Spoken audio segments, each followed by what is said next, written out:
I was working for Dow Tile in Dallas, Texas, responsible for environmental health and safety, as well as mining operations safety at their various facilities around the country.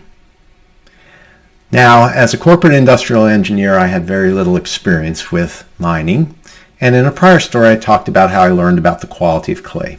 In this story, I'm going to tell you about what I learned at an annual mine safety training in Van Horn, Texas.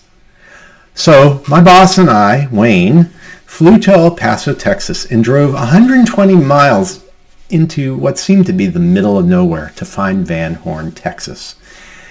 When there, we met Junior, the mining operator. Heavily leather-skinned, living in a trailer with his wife on the mining site, he was about the nicest person I've ever met, but boy did he know his way around the mines.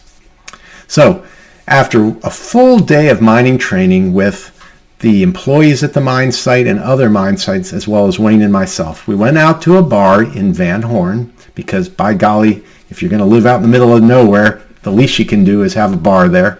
And we had a few drinks and there was some dancing. Wayne learned a lesson about what a hot shot was.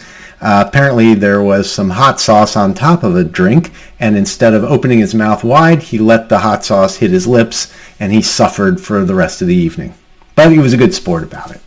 Now, day 2 was set for a mining demonstration. We were going to blow up a hill to basically get the overburden away so that the talc, which we were mining, would be exposed. So, Junior and his mining operator and a bunch of other folks were taken to where all the dynamite was sitting in 3 rows. It was actually 159 sticks of dynamite. There we were shown how to string the fuse and asked if we would be willing to try, or we wanted to try. So, being a good sport, I strung a couple of the sticks of dynamite together, and Wayne was really into it, and he must have strung a dozen or more sticks of dynamite. He was very interested. He was really getting into it. Now the next step was we were going to light the fuse and blow up those 159 sticks of dynamite. And having never blown up anything huge in my life, I was a bit nervous, but I told myself that I would watch the mining operator, and whatever he did is what I'd do, because I was certain he had a lot more experience than I did. So it just turns out I was asked if I wanted to light the fuse. And so, being a bit adventurous, I said, well, sure, I'll do it. So the mining operator was smoking a cigarette, took 2 puffs of it, and then handed it to me. And I took the lit cigarette and used it to light the fuse. Now, again, internally, I was extremely nervous.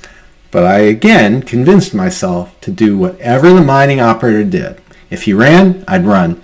If he walked, I'd walk. Now there were 2 vans waiting for us with their motors running. And there was enough space in either van to carry everybody, just in case one of the vans broke down. So I figured they really had things pretty well set. So, turns out, mining operator walked very leisurely to the van, and I did my best to follow his lead. Wayne, however, ran like a scared schoolchild, and he beat us to the van by many seconds. Now, we got in the van, and we drove about a half a mile away, maybe about 3 or 4 minutes away, and then on the other side of the hill, we got to see the explosion. Everything went perfectly. The dynamite blew up at the exact right moment, and it took the side of the hill down just the way they needed to be, and everybody was quite pleased. But Wayne and a few others also ran. And so for the rest of the training, of course, what could we do but poke fun at any of the scared school children who ran? The lesson I learned from all this is perhaps I should understand the safety implications a little more carefully, because maybe I would have run, but sometimes you have to use unconventional methods to get the job done. I hope this story provided you with some inspiration to revisit your own processes. I have a lot more I'd like to share. Head over to pi-partners.com to learn how I can help. And check back from time to time for more Kaizen stories.